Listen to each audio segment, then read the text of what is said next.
Now, everything that we've seen is going to cover all sites, but there are going to be some websites that you want to treat slightly differently to others, naturally. Well, if I click on this drop down, I can add a new website or a new preset. Let's do website first. Need to enter the name.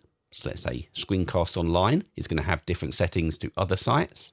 You'll see down here, it does tell you that any subdomains underneath this address are going to be affected as well. And you can also choose which platforms this is going to apply to.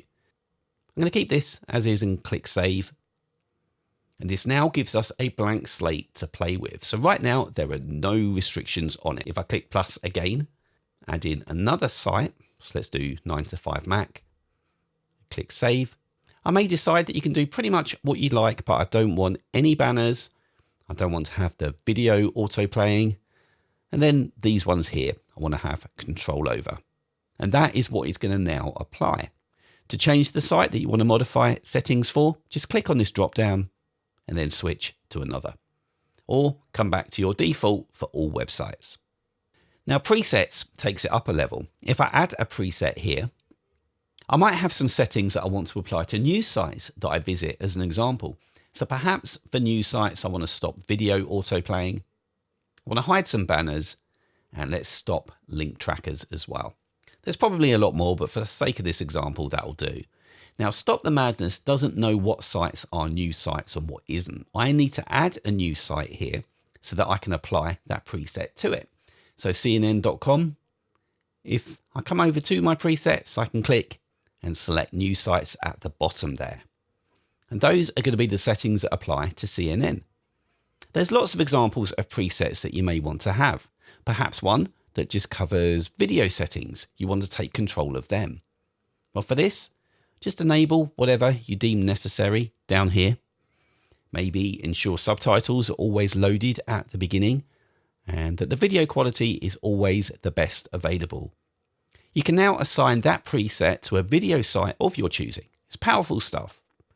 Okay, let's take a quick look at the keyboard and menu section now in settings. So on the left, we've got shortcuts that you can protect in your browser. So if you want to use your command key or option key shortcuts that you're used to, when a page like Google Sheets overrides them, well, this will put them back.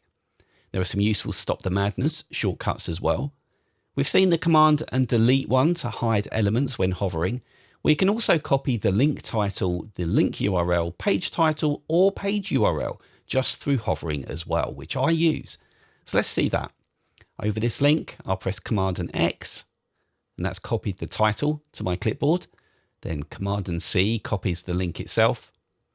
Then up here, the same applies with those keys for the page title and the URL as well.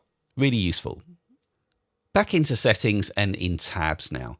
So tab behavior can be incredibly frustrating. However, StopTheMadness is able to harness that. So you can force pop-up windows into new tabs. You can stop them from opening. And if they are stopped, you can see the URL of the window that has been stopped. Then down here, you can control the behavior for how same site links are handled. So links that are in the same domain. Then cross-site links in private windows or non-private windows. You can force them to open in the same tab into new tabs or with completely different browsers. Now to close, there was a second extension available, and that was for web apps that we saw earlier. So if you have a website that you want to run in a dedicated app, rather than through the browser, in Safari, you can come up to File, select Add to Dock, and then you just need to give the app a name and confirm the URL. So I'll click Add. And now with that in my dock, I can open, and it's running as an application. But this means I don't have the Safari extension for StopTheMadness loaded. Now what I need to do is need to go into Settings, click on Extensions here, and now we can see that second extension. You'll see the first one isn't even there. I can't do that one by mistake. So I'm going to close, and that extension is up here in the top right-hand corner. And we can see it's a different format, but this is actually how the extension appears when you're in Chrome or a similar browser. The functionality, almost the same. There's so much choice here for what you can do. It's just in a list rather than split up into different tabs. It's great to have it available as a web application. I think the developer did well there.